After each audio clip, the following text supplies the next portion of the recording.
Hello students. आज हम class 10th का एसिड बेस एंड साल्ट का लेक्चर नंबर 5 करने जा रहे हैं। आज हम पीएच के बारे में पढ़ेंगे।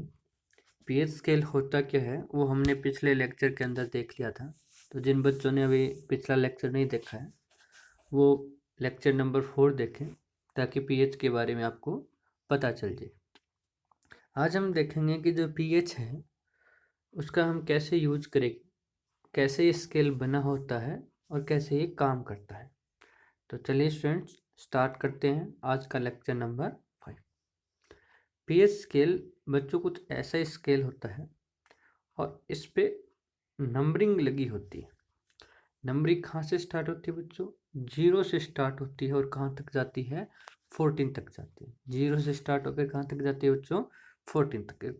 एक तो ये याद रखना है कि पीएच स्केल पे नंबर लगे होते हैं और उसकी नंबरिंग 0 से स्टार्ट होकर 14 तक जाती है। ठीक है। और यहाँ पे देखिए ये जो आपका ग्रीन कलर दिखाई दे रहा है, बिल्कुल ग्रीन जो है ना, 7 नंबर वाला होता है न्यूट्रल। क्या होता है बच्चों? न्यूट्रल। यानी ये आपका अगर इस ऐसे सब्सटेंस जिसका पीएच की वैल्यू 7 आएगी वो आपका साल्ट होगा और वो न्यूट्रल होगा। कैसा होगा बच्चों? वो आपका न्यूट्रल होगा। ठीक।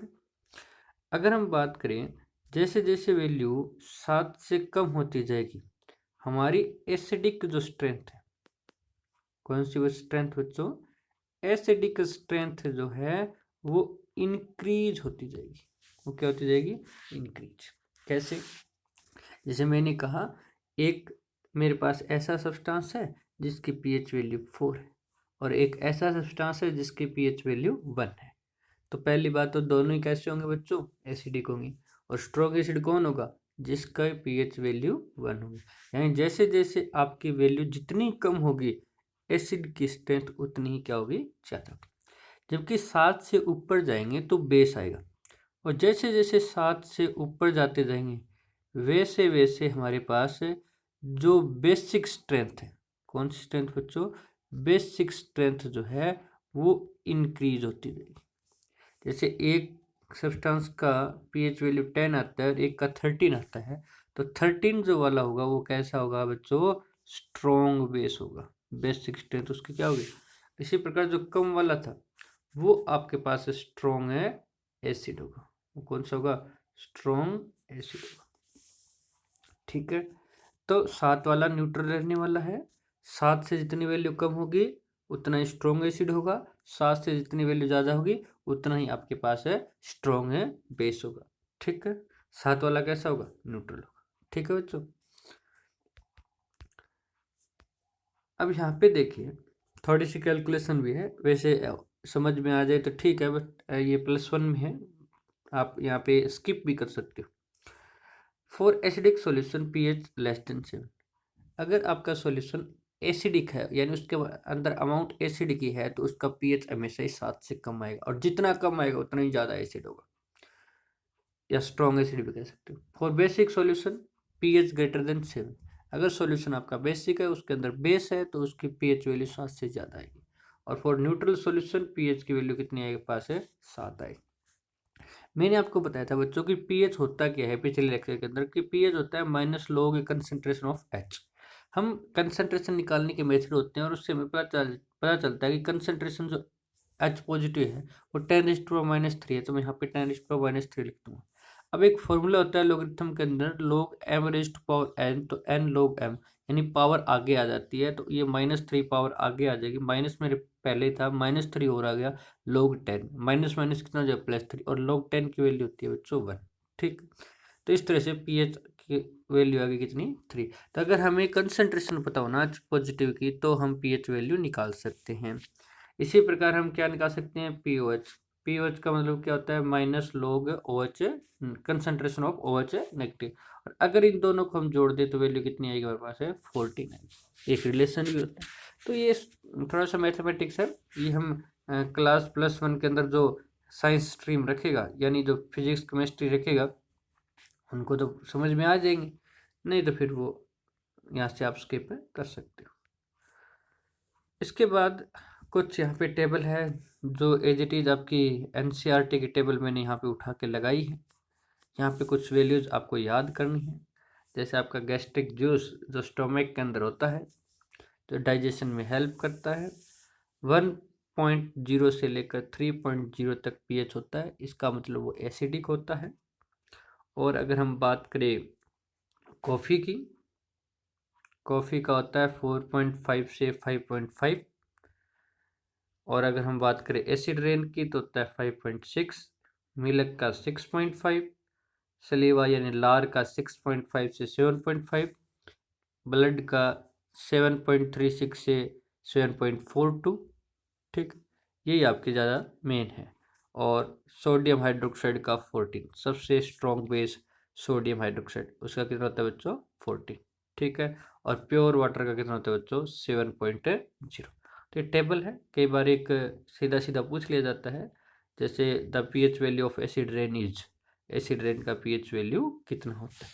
ठीक है, तो ये आपको पीएच वैल्यू थोड़ा आपको याद करना पड़ेगा। एक होता है यूनिवर्सल इंडिकेटर बच्चों।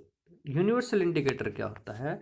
We can complete the strength of acid and base with the help of universal indicator which is a mixture of many indicators.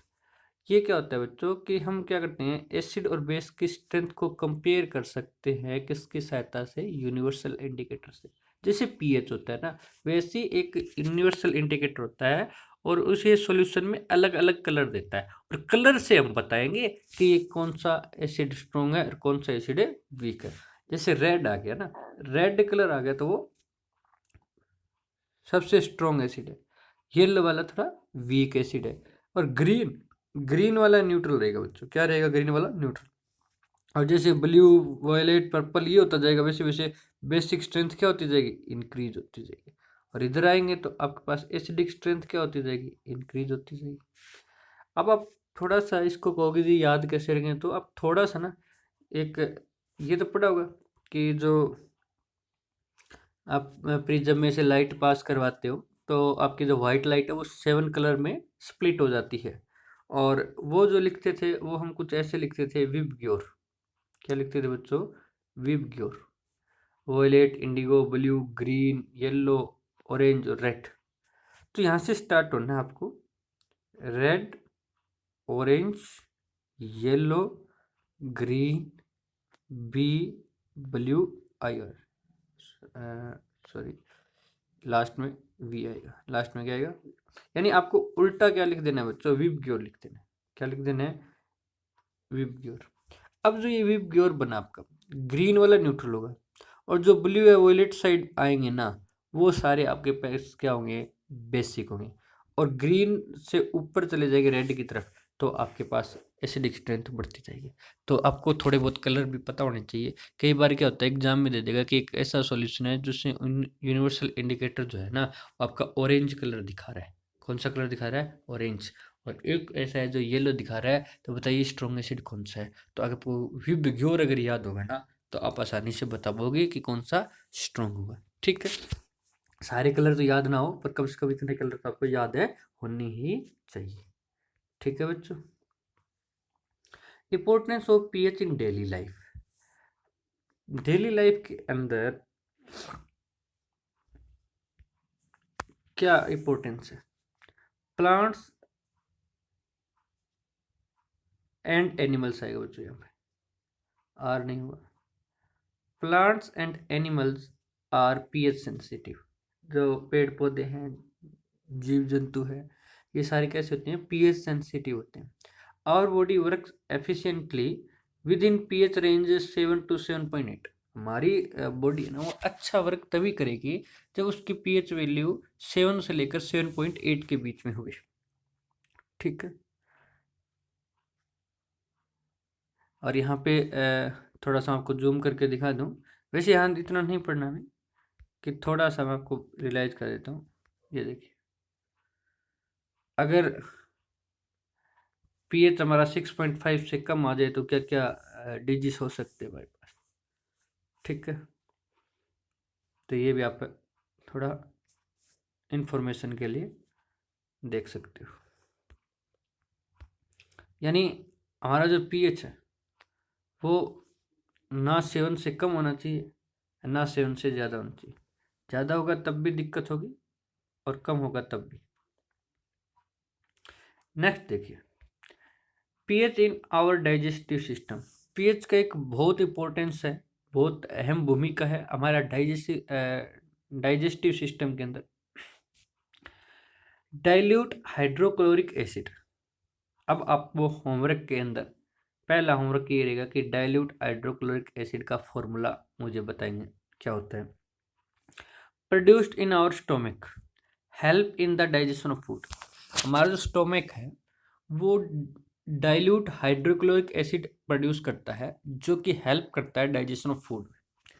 However excess of acid cause indigestion and leads to pain as well as irritation. जब stomach के अंदर अच्छे hydrochloric acid कैसा होता है बच्चों, acid होता है, तो आपका जो अगर इस अमाउंट बढ़ जाए एसिड की, एक्सेस हो जाए, तो आपके पास इनडाइजेशन होना स्टार्ट हो जाता है, जिस कारण दर्द होना या फिर जलन होना स्टार्ट हो जाता है, pain as well as irritation. The pH of the digestive system in the stomach will decrease. जो पीएच है डाइजेस्टिव सिस्टम का स्टोमक के अंदर, वो क्या होता है बच्चों, डिक्रीज होगा। क्यों?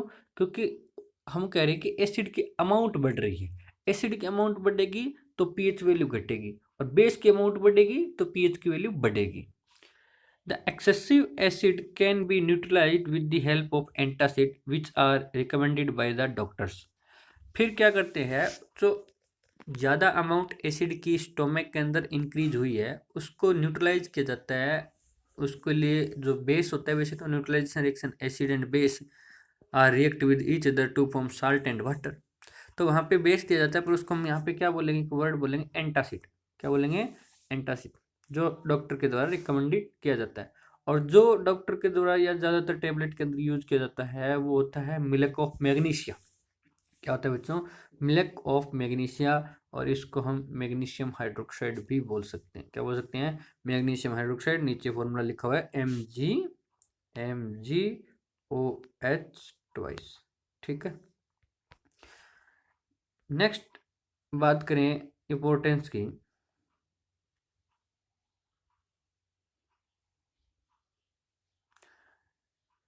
नेक्स्ट इम्पोर्टेंस है pH change as the cause of tooth decay. Tooth decay जो होता है उसमें भी पीएच का रोल होता है।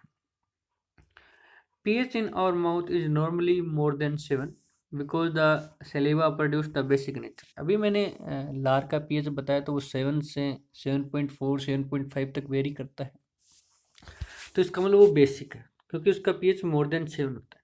When the pH in the mouth below 5.5 the animal gets corroded. The bacteria present in the mouth break down the sugar that we eat in the form of other to acid। तो जो अगर pH है, अगर 5.5 से नीचे आ जाए तो जो बैक्टीरिया होता है अपने मुंह के अंदर, वो शुगर को ब्रेक डाउन करना स्टार्ट कर देता है। The formation of these acid cause decrease in pH. और वो जो बैक्टीरिया वो एसिड जो बनाया, उस एसिड के फॉर्मेशन के कारण पीएच घटना स्टार्ट हो जाएगा। It is therefore advisable to avoid eating sugary food and also to keep the mouth clean so that sugar and food particle may not be present।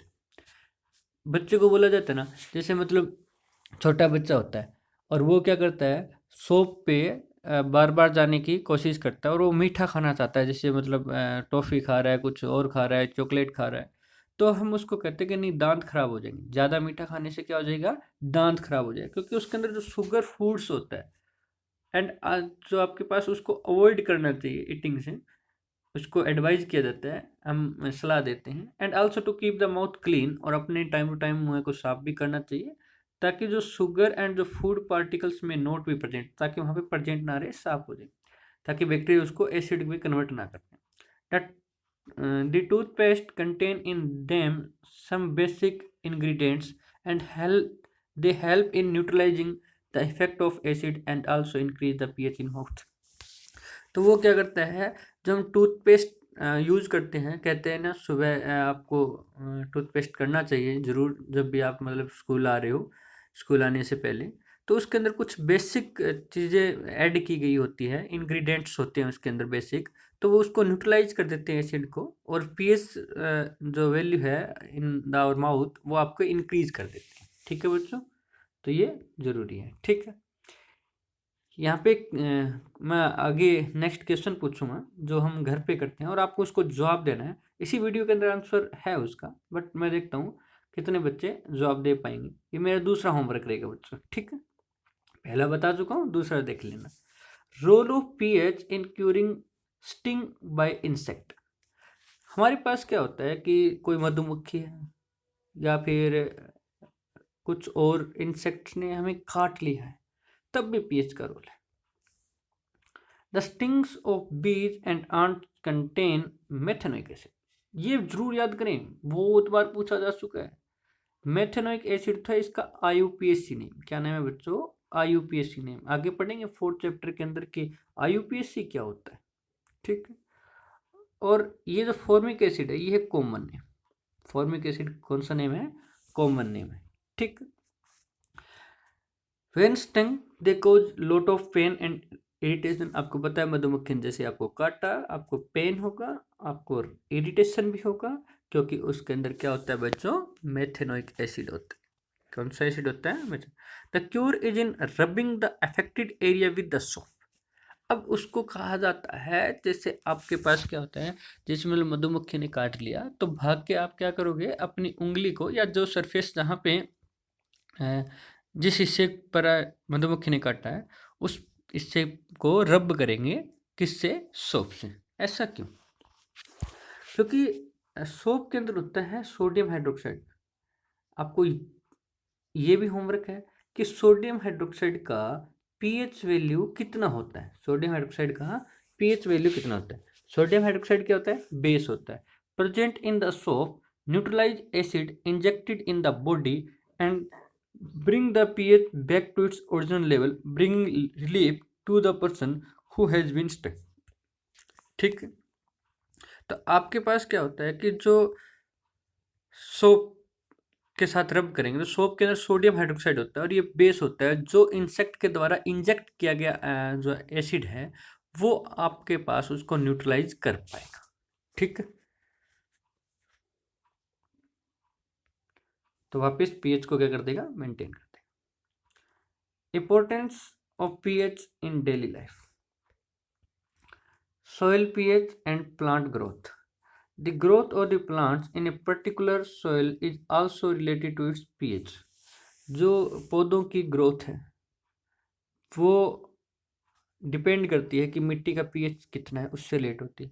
Actually different plants are prefer different pH range for their growth. अलग अलग पौधों को बढ़ने के लिए अलग अलग pH value चाहिए। तभी तो कहते हैं ना कि ये मतलब जैसे देसी सा एग्जांपल दे देता हूँ। जैसे कहते हैं फसल, ये फसल हमारे एरिया के अंदर नहीं होगी, हमारी मिट्टी ऐसी नहीं है, तो उसका मतलब उसके अंदर पीएच सही तरह से मेंटेन है नहीं। It is therefore quite important. मिट्टी का भी रोल होता है, बहुत इंपॉर्टेंट रोल होता है, पर पीएच का भी होता है। It is therefore quite important to provide the soil with proper pH for their healthy growth. तो ये हमें चाहिए कि हम उसको जो प्रॉपर जो पीएच है वो प्रोवाइड करवाएं ताकि प्लांट्स जो है वो हेल्थी ग्रोथ कर पाए। Soils with high iron minerals और with vegetation tend to become acidic. The soil pH can reach as low as 4. The acidic effect can be neutralized by liming the soil, which is carried by adding calcium hydroxide। तो calcium hydroxide add करके उसके acidic effect को क्या किया जाता है? कम किया जाता है। पीछे पूछा गया था कि Na2O आपका अल्कली है या बेस है या फिर दोनों है। तो Na2 को जब वाटर के साथ रिएक्शन कराएंगे तो बच्चों NaOH बनेगा, क्योंकि Na2 क्या देगा आपको? Na positive, oxygen 2 negative. कितने Na पॉजिटिव? 2। और H2O क्या देगा आपको? H positive, OH negative. तो एक तो NaOH बन गया ना यहाँ पे, Na पॉजिटिव OH नेगेटिव, और H आपस में जुड़ के क्या बना लेंगे? OH negative. तो दूसरा जो अन्य वो भी NaOH बना लिया। तो कितने NaOH बन गए? 2। ठीक है, तो जिन्होंने नहीं किया वो अब फिर देखेंगे कि K2O को H2O के साथ रिएक्शन कराएं तब क्या बनेगा।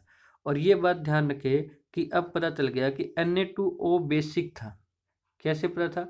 क्योंकि ये कौन सा ऑक्साइड है बच्चों, मेटालिक ऑक्साइड है। कौन सा ऑक्साइड है, मेटालिक ऑक्साइड। और मेटालिक ऑक्साइड क्या होते हैं, बेसिक। और वाटर में डिजोल्व होने के बाद क्या दे रहे हैं, OH दे रहे हैं, तो ये अल्कली है। तो उसका आंसर क्या आना चाहिए था कि ये दोनों है। ये क्या है, दोनों, बेस भी है और अल्कली भी है। नेक्स्ट आता है साल्ट। साल्ट क्या होता है, a substance found by neutralization of an acid with a base is a called salt. कुछ नहीं होता बच्चों, एक सब्सटेंस जो किससे बनता है, एसिड के न्यूट्रलाइजेशन करने से बनता है, उसको हम क्या बोलते हैं, साल्ट। और न्यूट्रलाइजेशन कैसे करेंगे, बेस के साथ। एक इंपॉर्टेंट आपको चीज बता दूं बच्चों, अगर आपके पास एसिड है, जैसे HCl है, जैसे CH3COOH, जैसे HNO3, साल्ट में कुछ नहीं है। साल्ट बनाने के लिए एसिड के अंदर जो हाइड्रोजन है उसको एनी मेटल से रिप्लेस करवा दो। फिर से रिपीट कर रहा हूँ, अगर आपको साल्ट बनाना है तो एसिड का जो हाइड्रोजन है वो एनी मेटल से रिप्लेस करा दो। जैसे यहाँ पे मैंने लिख दिया NaCl, तो Na सोडियम मेटल है, मेटल मैंने हाइड्रोजन की जगह पर लगाया, साल्ट बन गया। या फिर मैं पोटाशियम लगा दूं तो KCl। इसी प्रकार इस हाइड्रोजन की वजह से ना एसिडिक है, तो इसको हम क्या लिखेंगे, CH3COONA, या फिर CH3CO2। यहाँ भी अगर लगा दे तो क्या बनेगा, NaNO3 या फिर KNO3। दिक्कत कहाँ पे आएगी बच्चों, दिक्कत आपको यहाँ आएगी, जैसे HCl है और आपने कहा जी मैग्नीशियम मेटल होती है और मैग्नीशियम को मिलाया MgCl बन गया, जबकि MgCl फॉर्मूला गलत है। क्यों, क्योंकि आप एक बार चेक भी तो कर लेना ना, Mg पे चार्ज कितना है बच्चों, Mg पे चार्ज कितना है, 2 पॉजिटिव, और Cl पे कितना चार्ज है, 1 नेगेटिव। क्रॉस मल्टीप्लाई कर लेना इनकी, तो क्या बन जाएगा आपका MgCl2, और फिर ये क्या हो जाएगा, सही हो जाएगा। ठीक है, और बनता कैसे है, न्यूट्रलाइजेशन रिएक्शन। न्यूट्रलाइजेशन रिएक्शन क्या करती है, acid and base are react with each other to form salt and water. और डायरेक्ट कैसे करोगे, एसिड के अंदर जो H है वो किसी एनी मेटल से रिप्लेस कर दो, सोडियम पोटेशियम जरूरी नहीं है, एनी मेटल से रिप्लेस करा दो। मैंने एक एग्जाम्पल आपका मैग्नीशियम से भी दिया, आपको मेटल पता होने चाहिए। अगर उन मेटल से रिप्लेस करवा देते हो तो आपके पास वो भी क्या बन जाता है, साल्ट बन जाता है। ये कुछ रिएक्शंस हैं, आप थोड़ा प्रैक्टिस करके देखो, कोई प्रॉब्लम आती है तो हम इसके बारे में डिस्कस करेंगे। पहले वाले बेस ले रखे, ये बेस है, ये बेस है, ये बेस है, बाकी सारे एसिड ले रखे और साल्ट बना रखे हैं बच्चों। क्या बना रखे हैं, साल्ट। ठीक है, क्लासिफिकेशन ऑफ साल्ट। एक होता है आपके पास है normal salt. A normal salt is the one which does not contain any ionizable hydrogen atom और hydroxyl group. This mean that it has been formed by the complete neutralization of an acid by a base। एक ऐसा salt जिसके अंदर ना hydrogen हो और ना hydroxyl group हो, यानी जब उसको आयनाइज करेंगे हम, जैसे मान लीजिए NaCl है मेरे पास, क्या बच्चों, NaCl। इस NaCl को आयनाइज करूंगा तो क्या बनेगा, Na positive plus Cl negative. ना तो इसके अंदर H पॉजिटिव आया, ना इसके अंदर OH नेगेटिव आया।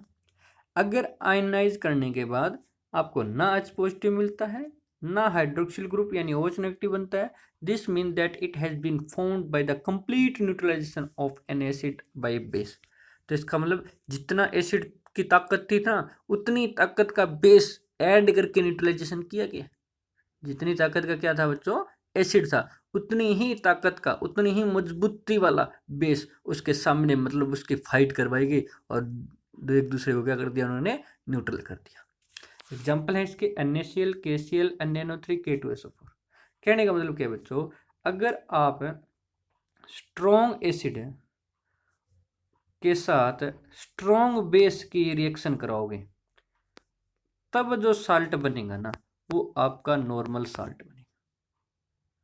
ठीक है, इसी तरह से वीक एसिड और वीक बेस की, क्योंकि जैसा है उसको वैसे से ही बेस के साथ रिएक्शन करानी है। ठीक है, वीक एसिड तो वीक बेस जो साल्ट बनेगा। ठीक है, क्लासिफिकेशन ऑफ साल्ट। अब आता है आपका एसिडिक साल्ट। मैंने क्या कहा बच्चों कि जितना हो ना उतना ही होना चाहिए। जैसे एक बात की थी हमने, स्ट्रॉन्ग एसिड और स्ट्रॉन्ग बेस, तब क्या बना, नॉर्मल साल्ट। अगर मैं कहता हूं स्ट्रॉन्ग तो है मेरे पास है एसिड, प्लस वीक जो है मेरे पास है बेस। क्या ये कंप्लीटली न्यूट्रलाइज कर पाएगा? साल्ट बनेगा वो कंप्लीटली न्यूट्रलाइज कर पाएगा क्या? नहीं कर पाएगा, क्योंकि जो स्ट्रॉन्ग एसिड है उसकी ताकत ज़्यादा है, जबकि बेस उसको न्यूट्रलाइज कर रहा है वो वीक है, उसकी ताकत कम है। तो इसका मतलब ये जो साल्ट बनेगा वो कैसा बनेगा बच्चों? एसिडिक बनेगा। कैसा बनेगा ये? एसिडिक। डेफिनेशन देख लेते हैं। An acidic salt still contain some replaceable hydrogen atom. उसके अंदर कुछ रिप्लेसेबल हाइड्रोजन बच जाते हैं। जैसे मान लीजिए मेरे पास H2SO4 है, मैंने इसमें क्या किया, 2 हाइड्रोजन रिप्लेस करवाता तो क्या बनता? Na2SO4। अब तो ये हो गया आपके पास है नॉर्मल साल्ट। अगर आप एक ही हाइड्रोजन रिप्लेस करवाते हो, जैसे H2SO4 में एक हाइड्रोजन रिप्लेस कराया और आपने बना लिया NaHSO4, इसका मतलब आपके पास एक हाइड्रोजन अभी भी रिप्लेस हो सकता है। इस प्रकार के साल्ट को हम एसिडिक साल्ट बोलते हैं, क्योंकि इसके अंदर हाइड्रोजन है। तो डेफिनेशन अलग होती है, समझने का तरीका मैंने अलग बताया। N acidic salt still contains some replaceable hydrogen atom. This means that the neutralization of acid by the base is not complete. तो बेस के द्वारा पूरी तरह से न्यूट्रलाइज नहीं किया गया है। For example sodium hydrogen sulphate, sodium hydrogen carbonate, ये सारे एग्जाम्पल किसके रहेंगे? एसिडिक साल्ट के रहेंगे। क्लासिफिकेशन ऑफ साल्ट में नेक्स्ट है हमारा बेसिक साल्ट। अब इसका उल्टा कर देंगे। A basic salt still contain some replaceable hydroxyl group, जिसके अंदर कुछ OH ग्रुप रिप्लेस करने वाले बचे हैं। This mean that the neutralization of base by the acid is not complete. इसका मतलब बेस का न्यूट्रलाइजेशन एसिड के द्वारा कंप्लीट नहीं किया गया, और अगर एसिड का न्यूट्रलाइजेशन बेस के द्वारा कंप्लीट नहीं किया गया तो वो एसिडिक हो जाएगी। For example basic lead nitrate, basic lead chloride, ये कुछ एग्जाम्पल्स हैं। नेक्स्ट आपके पास है मिक्स्ड साल्ट। इनकी चर्चा हम नेक्स्ट लेक्चर के अंदर करेंगे बच्चों। आज इतना ही करेंगे। कहाँ तक करेंगे हम? बेसिक साल्ट तक। थैंक यू बच्चों।